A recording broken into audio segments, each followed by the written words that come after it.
2 ദിവസം മുമ്പ് അമേരിക്കൻ പ്രസിഡന്റായി ഇലക്റ്റായ ഡൊണാൾഡ് ട്രംപ് ഒരു വാൺ ചെയ്തു. അദ്ദേഹം ജാനുവരി 20-നുള്ളിൽ ഭരണം ഏറ്റെടുക്കുകയാണ്. അതിനുള്ളിൽ ഈ പറയുന്ന ബന്ദികളെ ഇസ്രായേൽ അത് ഗ്ലോബലായിട്ട് അമേരിക്കൻ സിറ്റിസൺ ഉണ്ട്. ഹമാസ് ബന്ദികളെ ഫ്രീ ആയിട്ട് വിട്ടുകൊടുക്കണം. കണ്ടീഷനല്ല, അൺകണ്ടീഷണൽ വാണിംഗ് ആണ് കൊടുത്തത്. ഞാൻ പറഞ്ഞു എന്താണ് അൺകണ്ടീഷണൽ വാണിംഗ്. അപ്പം ഇത് വാൺ ചെയ്ത് കഴിഞ്ഞ ആ ദിവസം ഖത്തറിൻ്റെ ഭരണാധികാരി ലണ്ടനിലായിരുന്നു, ബക്കിംഗ്ഹാം പാലസിൽ അദ്ദേഹത്തിന് വിരുന്ന് കൊടുക്കുന്നു. അപ്പോൾ ആ സമയത്ത് അദ്ദേഹം അവിടെ മീഡിയയോട് സംസാരിച്ചപ്പോൾ ഒരു കാര്യം പറഞ്ഞു. കാരണം മനസ്സിലാക്കേണ്ട ഒരു പോയിന്റ് ഉണ്ട്. ഒരു സമയത്ത് ഖത്തർ പൂർണ്ണമായിട്ടും അങ്ങ് പിന്മാറി പോയി. ഞങ്ങൾ ഇനി ടോക്സിലില്ല, ഞങ്ങളെ മാറ്റി നിർത്തണം, വി ആർ വോളണ്ടറി, ഇത് ഞങ്ങൾ വിട്ടുപോവുകയാണെന്ന് പറഞ്ഞു. പക്ഷേ അന്ന് ബക്കിംഗ്ഹാം പാലസിലെ പല ജേർണലിസ്റ്റുകളോട് സംസാരിച്ച സമയത്ത്, അതായത് ഓൺ റെക്കോർഡ് അല്ല ഓഫ് ദ റെക്കോർഡ്, ഈ പത്രക്കാരോട് അയാൾ അഡ്മിറ്റ് ചെയ്യേണ്ടി വന്നു ഖത്തറിന് അബദ്ധം പറ്റി. അതായത് കേരളത്തിലെ സുഡാപ്പികൾ പറയുന്നതിൽ അയാൾക്കറിയാം അയാൾ തെറിക്കുമെന്ന്, ആ രാജ്യം തന്നെ ഇല്ലാതാവുമെന്നറിയാം. എന്താ അയാൾ പറഞ്ഞു ഓഫ് ദി റെക്കോർഡ്? അവിടുത്തെ പല ആൾക്കാരും അതിനുശേഷം സോഷ്യൽ മീഡിയയിലും ബ്ലോഗും ചില പത്രങ്ങൾ അത് റിപ്പോർട്ട് ചെയ്തു. കാരണം അന്ന് ഈ മീഡിയേഷൻ നടന്നതിൻ്റെ അകത്ത് പ്രധാനപ്പെട്ടത് ഒന്ന് ഖത്തർ. കാരണം ഈ പറയുന്ന ഹമാസിൻ്റെ ഓഫീഷ്യൽസ്, ഈ ടെറർ ഔട്ട്ഫിറ്റിൻ്റെ ഓഫീഷ്യൽസ് താമസിക്കുന്നത്, അവർ കമ്മ്യൂണിക്കേറ്റ് ചെയ്യുന്നത് ഖത്തറിലാണ്, ദോഹയിലാണ്. അത് അമേരിക്കൻ ബേസിൽ നിന്ന് നടന്നു പോകാവുന്ന ദൂരം മാത്രമേ ഉള്ളൂ. കാരണം അവർക്ക് ഓഫീസെല്ലാം കൊടുത്തിട്ട് അവിടെയാണ് താമസിച്ചുകൊണ്ടിരുന്നത്. മുഴുവൻ കമ്മ്യൂണിക്കേറ്റ് ചെയ്യുന്നത് ത്രൂ ഖത്തറാണ്. പിന്നെ ഈജിപ്റ്റ് ഉണ്ടായിരുന്നു. അതിനുശേഷം ടർക്കി അതിൻ്റെ പാർട്ടായി. അപ്പം ഈജിപ്ഷ്യൻ ഓഫീഷ്യൽസും ടർക്കിയും അതേപോലെ CIA അമേരിക്കൻ ചാര സംഘടന, അതുപോലെ തന്നെ ഇസ്രായേലി മൊസാദ്, പിന്നെ ഓഫീഷ്യൽസ്, ഇത്രയും പേരും കൂടെ ചേർന്നാണ് ഈ നെഗോസിയേഷൻ പറഞ്ഞ ഈ സംഭവം ഖത്തറുമായിട്ട് പ്രധാനമായിട്ടും മീഡിയേറ്റ് ചെയ്തത് ഖത്തറായിരുന്നു. അപ്പം അതിനകത്ത് ഈ പറയുന്ന രാജ്യങ്ങളെല്ലാം ഒറ്റക്കെട്ടായിട്ട് പറഞ്ഞു ഇത് ഖത്തറാണ്, ഒരു ഡാർക്ക് വെബിലാണ് ഇവർ കളിക്കുന്നത്, ഇത് മുന്നോട്ട് പോകാൻ പറ്റത്തില്ല. പല സന്ദർഭങ്ങളിലും ഈ ഹമാസിൻ്റെ പ്രതിനിധികൾ ഇവരുമായിട്ട് കോംപ്രമൈസ് ചെയ്ത് മുന്നോട്ട് പോകാൻ തയ്യാറാണെന്നുള്ള രീതിയിൽ വന്നു കഴിഞ്ഞപ്പോൾ ഖത്തറാണ് ഇവരെ കൊണ്ട് പ്രീഎംറ്റീവായിട്ട് നേരത്തെ പറഞ്ഞു മാറ്റിയ രീതിയിൽ ചർച്ചകളിൽ നിന്നും പലതും വ്യതിചലിച്ച് പോകാൻ തുടങ്ങി. അതിൻ്റെ പേരിലാണ് അമേരിക്കൻ സെനറ്റ് മെമ്പേഴ്സും റിപ്പബ്ലിക്കൻ മെമ്പേഴ്സും അമേരിക്കയുടെ, അതായത് ഡെമോക്രാറ്റ്സ് ആയിട്ടുള്ള മെമ്പേഴ്സും പറഞ്ഞ് ഖത്തറിനെ പാഠം പഠിപ്പിക്കണം, അമേരിക്കൻ ബേസ് അവിടെ നിന്ന് മാറ്റിയാൽ ഖത്തർ പാഠം പഠിക്കും. ഇത് ട്രംപ് ഇലക്ഷന് മുമ്പാണ് ഉണ്ടായത്. പിന്നീട് ഇത് വെൽ എസ്റ്റാബ്ലിഷ്ഡായ ഖത്തറാണ് ഈ പറയുന്ന ഡേർട്ടി ഗെയിം കളിക്കുന്നത്. ഹമാസിന് വേണ്ടിയല്ല, ഖത്തറിന് എന്തോ ആളാകാൻ ശ്രമിക്കുന്നു. അപ്പോഴാണ് നമ്മുടെ എലക്റ്റഡ് ആയിട്ടുള്ള ഡൊണാൾഡ് ട്രംപ് വാൺ ചെയ്യുന്നത്. അതായത് ജാനുവരി 20-ന് മുമ്പ് ഇവരെ പുറത്ത് വിട്ടില്ല എങ്കിൽ, ബന്ദികളെ മോചിപ്പിച്ചില്ല എങ്കിൽ മിഡിൽ ഈസ്റ്റ് വൻ വില കൊടുക്കേണ്ടി വരും. ഇത് കേരളത്തിലെ മീഡിയയൊക്കെ മിഡിൽ ഈസ്റ്റ് എന്നും വെസ്റ്റ് ഏഷ്യ എന്നൊക്കെ പറഞ്ഞപ്പോൾ ഞാൻ വളരെ കൃത്യമായിട്ട് പറഞ്ഞു ഇത് ഖത്തറിനെ മാത്രം ഉദ്ദേശിച്ചിട്ടാണ്, വേറൊന്നും ഇതിൻ്റെ അകത്തില്ല. കാരണം അമേരിക്കയുടെ അലയൻസ് പാർട്ട്ണറാണ് സൗദി അറേബ്യ, അമേരിക്കയുടെ അലയൻസ് പാർട്ട്ണറാണ് UAE, പിന്നെ ബഹ്റൈൻ. അതിൻ്റെ അകത്ത് നാറ്റോയ്ക്ക് പുറത്തുള്ള മോസ്റ്റ് ഫേവറേറ്റ് നേഷനിലൊന്നാണ് ഖത്തർ. അതുകൊണ്ടാണ് അവിടെ ബേസ് വെച്ചത്. പക്ഷേ ഇതിനകത്ത് ഖത്തറാണ് കളിപ്പിച്ചത് എന്നുള്ള ധാരണ അമേരിക്കയിൽ ആകമാനം ഉണ്ടായി. കാരണം ബൈഡൻ അഡ്മിനിസ്ട്രേഷനും ഉണ്ടായി. അത് വ്യക്തമായിട്ട് നമ്മുടെ ട്രംപിന് ഇത് കയറി തലയ്ക്ക് പിടിച്ചു. ഇപ്പോഴെന്താ ഉണ്ടായെന്നറിയാം, ബേസിക്കലി ഖത്തർ ഇപ്പം രണ്ടും കൽപ്പിച്ച് പുറകിൽ നിൽക്കുകയാണ്. ഖത്തറിൻ്റെ പ്രതിനിധി ടെലവീവിൽ പോകുന്നു, ഈ ഇസ്രായേലിൽ, കാരണം ബാക്ക്ഡോർ ടോക്സ് സ്റ്റാർട്ട് ചെയ്യുന്നു. അവിടെ മൊസാദിൻ്റെ ചീഫ് വീണ്ടും ഖത്തറിൽ വരുന്നു, നേരിട്ട് ടോക്സ് സ്റ്റാർട്ട് ചെയ്യുന്നു. മനസ്സിലാക്കേണ്ട ഒരു പോയിന്റ് ഉണ്ട്. ഇസ്രായേൽ മന്ത്രിസഭ അംഗീകരിച്ചത് ഒരു ബന്ദിക്ക് $5 മില്യൺ വെച്ച് കൊടുക്കാൻ അവർ തയ്യാറാണ് ഹമാസിന്, ബന്ദികളെ വിട്ടുകിട്ടണം. ഇപ്പൊ ഖത്തർ പറയുന്ന സംഭവം അൺഒഫീഷ്യൽ റെക്കോർഡ് എന്ന് പറയുന്നത് അവരത് 20 മില്യൺ വരെ ഖത്തർ കൊടുക്കാൻ തയ്യാറാണ്. എവിടുന്ന് എങ്ങോട്ട് പോയി ഗെയിം? ഖത്തറിന് വ്യക്തമായിട്ട് മനസ്സിലായി അവരുടെ കയ്യിലല്ല ഈ ഗെയിം. അവനിപ്പം ഈ ഈജിപ്തിൽ പോയിട്ട് ഇതിൻ്റെ പല പ്രതിനിധികളുമായിട്ട് കണ്ടിട്ട് അവരുടെ കാലെ പിടിക്കുക. കാരണം ഒരാളെ പോലും കൊല്ലരുത്, എന്തെങ്കിലും സംഭവിച്ചാൽ ഉണ്ടാകാൻ പോകുന്ന ഖത്തറിൻ്റെ വെടി തീർത്ത് പോവും. മറ്റുള്ള ഓഫർ ഖത്തർ ചെയ്യുന്നപ്പോൾ അതുമായിട്ട് ബന്ധപ്പെട്ട് ഹമാസിൻ്റെ 100, 200, 300 പേരുണ്ട്. അവർക്ക് പൂർണ്ണമായ സംരക്ഷണം ഖത്തറിൽ കൊടുക്കാം. പക്ഷെ ഇവരെ കൊല്ലരുത്. കൊന്നു കഴിഞ്ഞാൽ സംഭവം ഇവരുടെ കസ്റ്റഡിയിലല്ല. അപ്പൊ കേരളത്തിലെ സുഡൂസൊക്കെ എന്തോ പറഞ്ഞാൽ ഖത്തറിനെ കോപ്പി ചെയ്യും ഇതല്ലേ നിങ്ങൾ പറഞ്ഞേ. അപ്പോഴും ഞാൻ പറഞ്ഞു, നിനക്കൊന്നും ബോധമില്ല ഗ്ലോബൽ പൊളിറ്റിക്സ് ഏത് രീതിയിലാണ് പോകുന്നത്. ഖത്തർ എന്ന് പറഞ്ഞ രാജ്യം കയ്യാലപ്പുറത്തൊരു തേങ്ങയാണ്. അവിടുന്ന് ഇപ്പൊ അമേരിക്കൻ ഫോഴ്സ് അങ്ങോട്ട് മാറിക്കഴിയുമ്പോൾ അടുത്ത ദിവസം ഖത്തറിനകത്ത് തന്നെ പ്രശ്നമായി. അവിടെ അതിൻ്റെ അകത്ത് പല ഗ്രൂപ്പുകൾ ഇങ്ങനെ നോക്കിയിരിക്കുക ഇവിടുത്തെ ഭരണാധികാരിയെ പുറത്ത് കളയാൻ. ആദ്യം ബേസിക്കലി മനസ്സിലാക്കുക, ഖത്തർ എന്ന് പറഞ്ഞ രാജ്യം പണം കൊണ്ടുള്ള ഒരു രാജ്യം മാത്രമാണ്. അവർക്ക് ഈ പറയുന്ന കാര്യങ്ങളൊന്നുമില്ല. ഇതിനെ നാളെ അമേരിക്ക ഒറ്റപ്പെടുത്താൻ ശ്രമിച്ചു കഴിഞ്ഞാൽ ഈ യമൻ എന്ന് പറഞ്ഞ ആ ഹൂത്തികൾ കയറി അതിനേക്കാൾ കഷ്ടമായിട്ട് പോകും. നിന്റെ കയ്യിൽ പണമുണ്ട്, എഗ്രീഡ്, ഇതൊക്കെ ഫ്രീസ് ചെയ്ത് എന്ത് ചെയ്യും?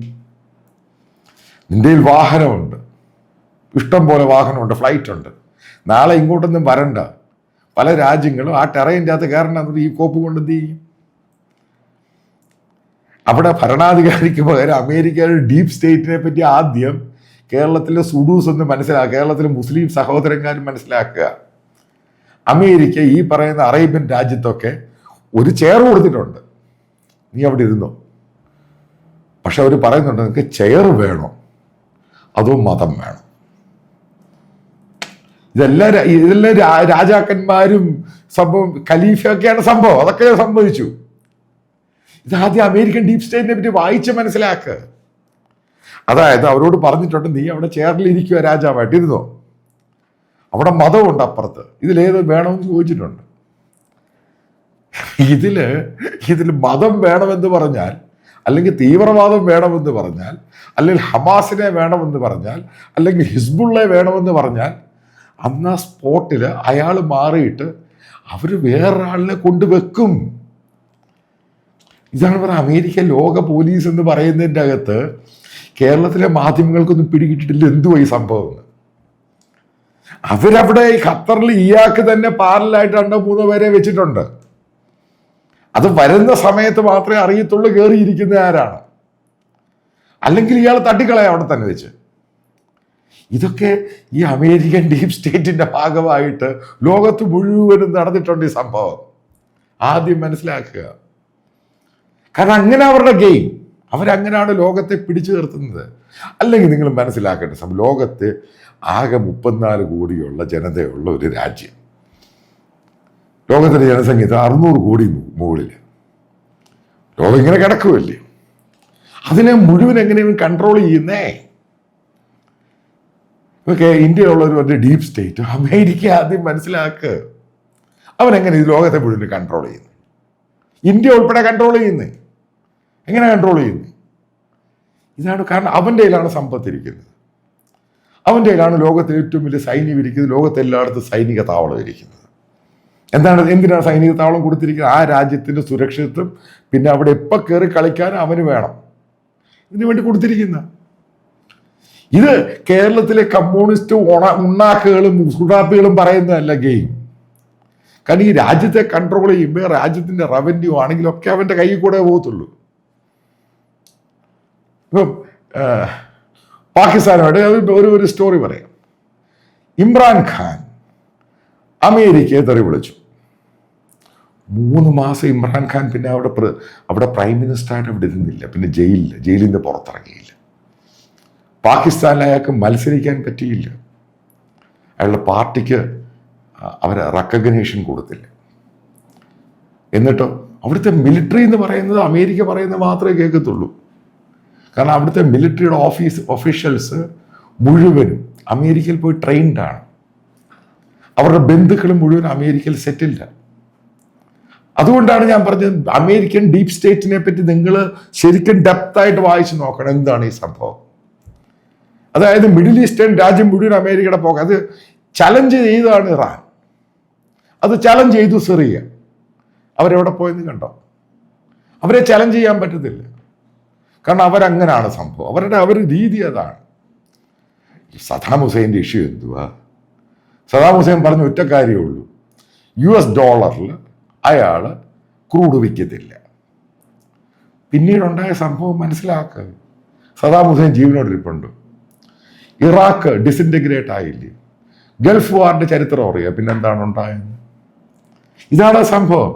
ഇപ്പം ഇവിടെ കാണുന്ന സംഭവം ഇത് അറിയാവുന്ന ഒരുത്തൻ തന്നെയാണ് ഖത്തറിന്റെ രാജാവ്. അവിടെ ഉള്ളവർക്കറിയാം, കാരണം ഇത്രയേ ഉള്ളൂ ഈ സംഭവം. ഇത് ഒന്നും അല്ലാതായിപ്പോവും. അതുകൊണ്ടാണ് ഞാൻ പറഞ്ഞത് ആദ്യം അമേരിക്കയെ പറ്റി പഠിക്കണം. കാരണം അവൻ്റെ മുകളിൽ കയറി ചൊറിയാൻ അവൻ ഒരുത്തനെ സമ്മതിക്കത്തില്ല. അതാണ് ചൈന എന്ന് കിടന്ന് കൈയും കാലും ഇട്ട് അടിക്കുന്നത്. പുട്ടിൻ്റെ സ്ഥിതി കണ്ടോ എന്തുവായെന്ന്. ഇപ്പം ഒരു ദിവസം ഞാൻ അതിനെപ്പറ്റി ഞാൻ ഡീറ്റെയിൽ ആയിട്ട് ഈ അമേരിക്കൻ ഡീപ് സ്റ്റേറ്റ് ഗ്ലോബലായിട്ട് അവരെങ്ങനെയാണ് സ്വാധീനം ചെലുത്തുന്നത്, അതിന് ഖത്തർ എന്ന് പറഞ്ഞൊരു ഉണക്ക രാജ്യം, കുറച്ച് പണമുണ്ട്, ഗ്യാസ് ഉണ്ട്, എന്ത് കോപ്പി ചെയ്യാൻ പറ്റും? കാരണം ഇത് ബന്ദികളായിട്ട് കിടക്കുന്ന അമേരിക്കൻ ജൂയിഷ് സിറ്റിസണാണ്. കാരണം അവരെ അതിനു വേണ്ടിയാണ് എലക്ട് പ്രസിഡൻ്റായിട്ട് ട്രംപിനെ എലക്ട് ചെയ്തപ്പോൾ അയാൾ ഡിക്ലെയർ ചെയ്ത പ്രധാനപ്പെട്ട പോസ്റ്റുകളെല്ലാം മിഡിൽ ഈസ്റ്റും ഇസ്രായേലും ആയിരുന്നു. അയാളത്ര താല്പര്യം, കാരണം അവരുടെ സ്റ്റേറ്റാണ് ഇസ്രായേൽ.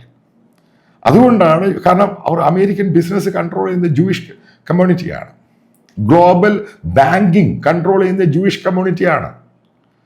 അവരെ വിട്ടൊരു ഗെയിമിന് തയ്യാറാവത്തില്ല. ഖത്തർ എന്ന് പറഞ്ഞ പൊട്ടന്മാർ, അവരെ മനസ്സിലായിട്ടില്ല. അല്ലെങ്കിൽ ഇപ്പൊ കയ്യും കാലും ഇട്ടടിക്കുക. അതായത് നസീ എന്ന് പറഞ്ഞ ഈജിപ്ഷ്യൻ പ്രൈം മിനിസ്റ്ററിന്റെ പ്രസിഡന്റിന്റെ കാലെ പിടിക്കും, ഇതെങ്ങനെ സെറ്റിലാക്കണം.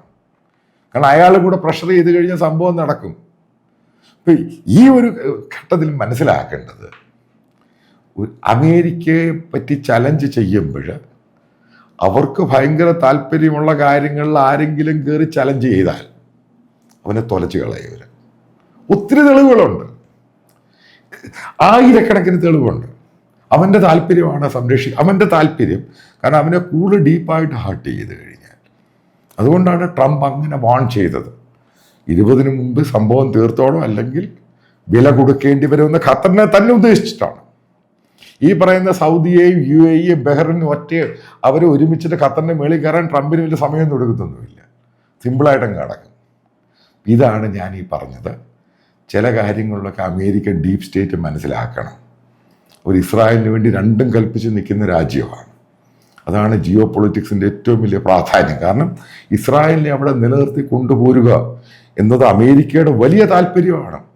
ഈ അമേരിക്കയുടെ താല്പര്യത്തിൻ്റെ പേരിൽ മാത്രമാണ് ഈ പറയുന്ന നാറ്റോ രാജ്യങ്ങൾ, യൂറോപ്യൻ രാജ്യങ്ങൾ ഇസ്രായേലിനെ പിന്തുണയ്ക്കുന്നത്. അതാണ് എൻ്റെ യാഥാർത്ഥ്യം. അതെങ്കിലും നിങ്ങൾ മനസ്സിലാക്കാൻ ശ്രമിക്കുക.